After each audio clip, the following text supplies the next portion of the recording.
Hi friends, welcome to my channel Swathi kitchen creation. Friends అందరూ బాగున్నారా? Friends నేను ఈరోజు చేసే న్యూ రెసిపీ జలుబు జ్వరం వచ్చి నోరు రుచిగా లేనప్పుడు తెలంగాణ స్పెషల్గా చేసుకునే వెల్లుల్లి కారం అండి, ఎల్లిపాయ కారం. ఇది వేడి వేడి రైస్లోకైనా చపాతీలోకైనా చాలా బాగుంటుంది ఫ్రెండ్స్. చాలా సింపుల్గా చేసుకోవచ్చు. వెల్లుల్లి ఆరోగ్యానికి చాలా మంచిదండి. 100కు పైగా రోగాలను నయం చేసే శక్తి వెల్లుల్లికి ఉంటుంది. మా వీడియోని లైక్ చేయండి, షేర్ చేయండి. మా ఛానల్ ఫస్ట్ టైం చూస్తే సబ్స్క్రైబ్ చేసుకొని సపోర్ట్ చేయండి ఫ్రెండ్స్ కావాల్సిన ఐటమ్ 4 టేబుల్ స్పూన్ల red chilli powder, 1 tablespoon ధనియా పౌడర్, 1 టేబుల్ స్పూన్ జీలకర్ర, 1 నిమ్మకాయ, సాల్ట్ తగినంత, 1 కప్పు వెల్లుల్లి రెబ్బలు.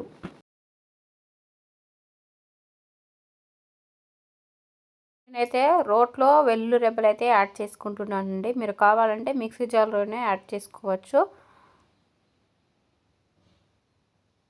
1/2 టేబుల్ స్పూన్ జీలకర్ర కూడా యాడ్ చేసుకొని కచ్చాపచ్చాగా దంచుకోవాలి.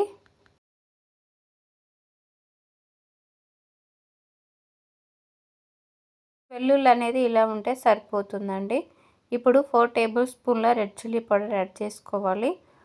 1.5 టేబుల్ స్పూన్ సాల్ట్ యాడ్ చేసుకోవాలి. ధనియా పౌడర్ యాడ్ చేసుకొని ఒకసారి బాగా దంచుకోవాలి. ఇలా ఉంటే సరిపోతుందండి. వేరే ప్లేట్లోకి తీసేసుకోవాలి. స్టవ్ వెలిగించుకొని ప్యాన్ పెట్టుకొని 2 టేబుల్ స్పూన్ల ఆయిల్ యాడ్ చేసుకొని ఆయిల్ వేడైన తర్వాత 1/2 టేబుల్ స్పూన్ జీలకర్ర యాడ్ చేసుకోవాలి.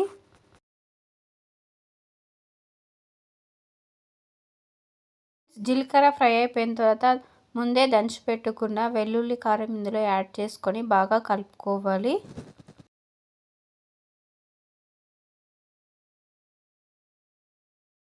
కలుపుకున్న తర్వాత నిమ్మకాయ రసం ఇందులో యాడ్ చేసుకొని ఒకసారి బాగా కలుపుకొని స్టవ్ ఆఫ్ చేసేసుకోవాలి.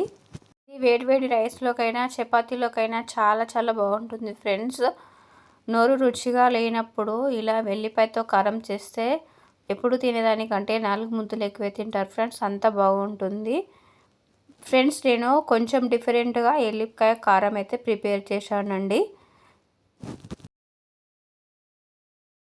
స్టవ్ ఆఫ్ చేసేసుకొని వేరే ప్లేట్లోకి తీసేసుకోవాలి.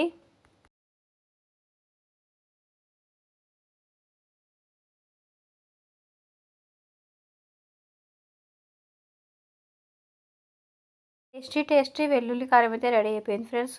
డెలివరీ అయిన వాళ్ళకి, ఫీడింగ్ మదర్స్కి చాలా యూజ్ అవుతుందండి. వెల్లుల్లి ఆరోగ్యానికి కూడా చాలా మంచిదండి ఇది. నేను వెల్లుల్లికి అయితే కాంబినేషన్గా చపాతీ అయితే ప్రిపేర్ చేస్తున్నానండి. ఇక్కడ 1 కప్పు గోధుమ పిండి తీసుకొని ఒక బౌల్లో యాడ్ చేసుకొని 1/2 టేబుల్ స్పూన్ సాల్ట్ యాడ్ చేసుకొని ఒకసారి పిండి మొత్తం బాగా కలుపుకొని కొంచెం వాటర్ యాడ్ చేసుకుంటూ చపాతీ పిండిని అయితే కలుపుకోవాలండి.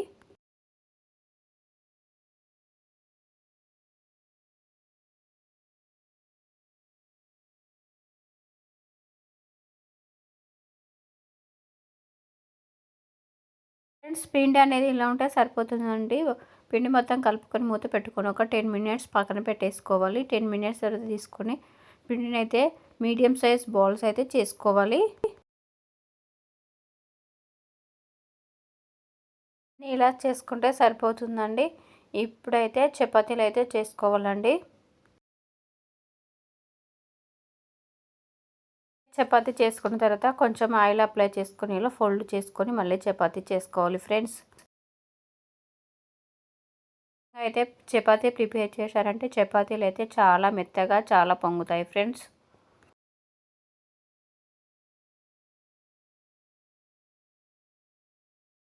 అన్ని చపాతీలు ఇలానే ప్రిపేర్ చేసుకోవాలి.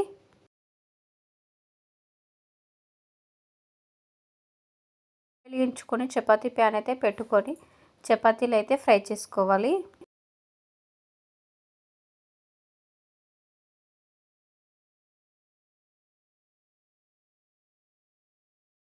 వీడియోని లైక్ చేయండి, షేర్ చేయండి. మా ఛానల్ ఫస్ట్ టైం చూస్తే సబ్స్క్రైబ్ చేసుకొని సపోర్ట్ చేయండి ఫ్రెండ్స్. చపాతీలు అయితే చాలా మెత్తగా ఉంటాయి ఫ్రెండ్స్. ఇలా ప్రిపేర్ చేశారంటే ఫ్రెండ్స్ చపాతీ చూడండి చాలా పొంగుతాయి. టేస్టీ వెల్లుల్లి కారం అయితే రెడీ అయిపోయింది ఫ్రెండ్స్. చాలా బాగుంటుంది వెల్లుల్లి కారం. రైస్ చపాతీలోనికి చాలా బాగుంటుంది ఫ్రెండ్స్.